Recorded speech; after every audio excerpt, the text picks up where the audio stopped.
berlakulah sebuah revolusi di barat. Revolusi yang dikenali dalam buku sejarah sebagai The Industrial Revolution ataupun revolusi industri yang menghasilkan berbagai teknologi, termasuklah komputer yang kita pakai pada malam ini. Terima kasih kepada Islam. Begitulah umat sebelum kita. Khairu ummatin ukhrijat linnas. Tapi hari ini apa berlaku? Tuan-tuan dan puan-puan, hari ini pada malam ini apa yang berlaku? Tiba-tiba kita melihat pada abad 20 hancur empayar Islam. Tiba-tiba kita melihat pada abad 20 umat Islam hidup bercelarut. Tragedi yang teruk-teruk hampir kesemuanya melanda umat Islam. Tragedi di Afghanistan, tragedi di Iraq, tragedi 60 tahun di Palestin, tragedi di Bosnia Herzegovina, di Kosovo, di Chechnya, di Kashmir, di Moro. Hampir kesemua tragedi kemanusiaan itu melibatkan umat Islam. Adakah janji Allah salah bila Allah mengatakan umat ini khairu ummat, yang sebaik-baik umat? Adakah Allah silap? Sebab pada hari ini kita bukan sebaik-baik umat. Kita boleh mengatakan kita ini seteruk-teruk umat. Empire untuk umat bercelaru. Dan kita di Malaysia ini, oleh sebab umat Islam rata-ratanya Melayu Muslim, kita tidak dianggap sebagai satu golongan yang dimuliakan. Saya orang Pulau Pinang, saya tahu. Saya orang Pulau Pinang, orang Tanjung, saya tahu bahawa bangsa saya ini bukan dimuliakan oleh orang lain.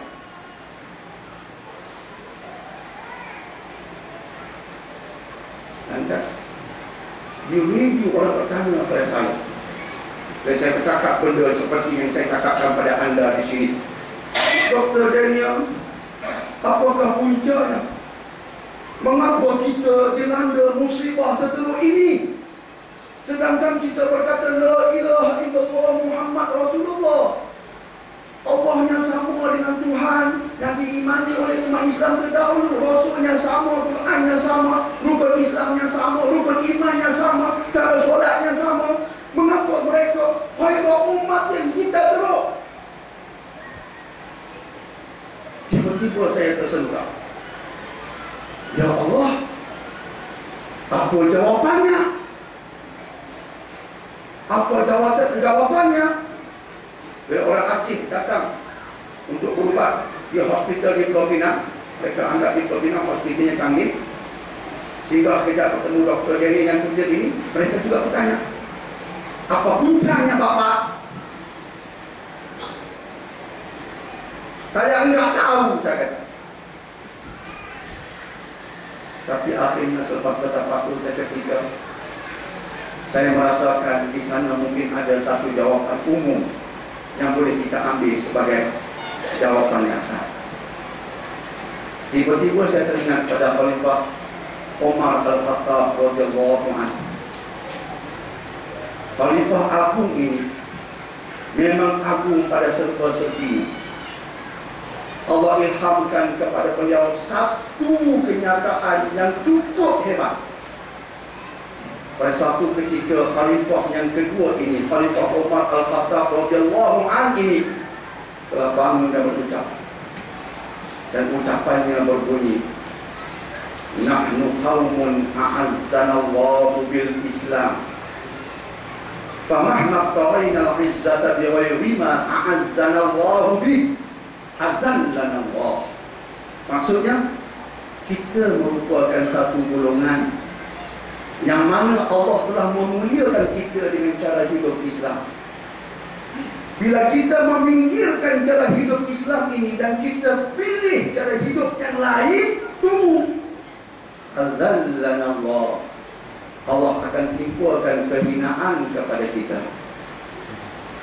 Saya merasakan ucapan itu mengandungi jawapan umum kepada kita, bahawa kita ini dihinakan Allah ada sebab musababnya.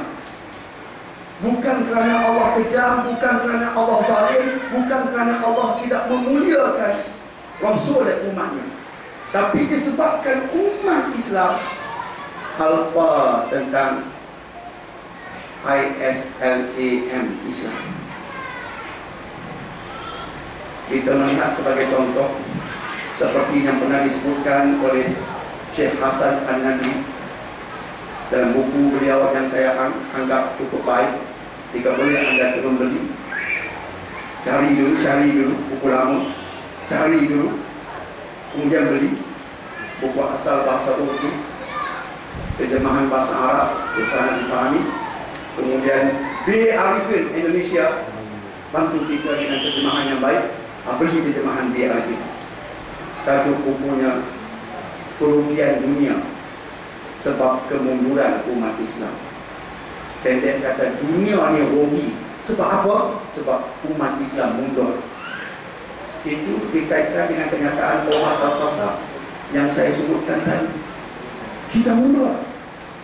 Mengapa kita mundur? Malam inilah saya cuba nak berikan jawapan pada itu. Apa yang saya katakan tadi baru mukadimahnya. Ya Allah, bila nak balik? Bila nak balik Dr. Daniel ni balik? Tadi baru mukadimah. Itulah Dr. Daniel. Tak tunjuk kamu apa muka dia itu. Yang ni tak banyak. Anda tengok muka saya yang betul-betul ni, itu banyak lagi. Saya datang nak berceramah pada anda, bukan gambar orang lain. Tapi agak sedikit-sedikit ya.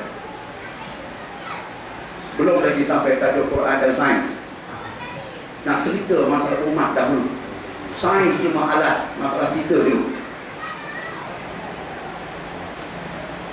Jadi mungkin ucapan Omar Al-Khattab ada jawapannya.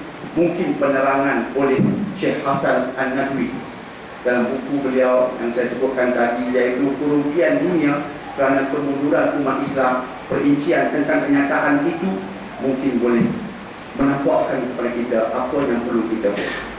Tapi yang jelas, seperti kata Omar, bila kita memikirkan cara hidup Islam, Allah pinggirkan kita.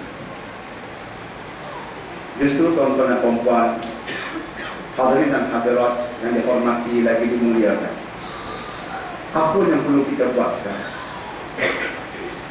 Satu soalan cekumas tanpa waktu. Apa yang perlu kita buat sekarang? Itulah yang dah kita fokus. Nak cerita tentang masalah, dia tak akan berhenti. Nak cerita apa yang kita boleh buat, insya-Allah, supaya kita berhenti dan kita buat. Bila saya meneliti Al-Quran, saya mendapat mungkin untuk malam ini saya nak melontarkan formula daripada Quran. Bagi saya Quran segala-galanya, yang lain datang kemudian. Sebab itu pada anak-anak tadi saya mengatakan, adik-adik, kita di Malaysia lebih pentingkan mengaji Quran. Alhamdulillah, anak-anak kita sejak kecil ibu bapa hantar pergi mengaji Quran. Tak mengaji ibu rotan tu. Anak kita pun kelam hidup pergi mengaji Quran. Adik pun, bandik pun, tante pun sekarang apa tak saja bangga kita.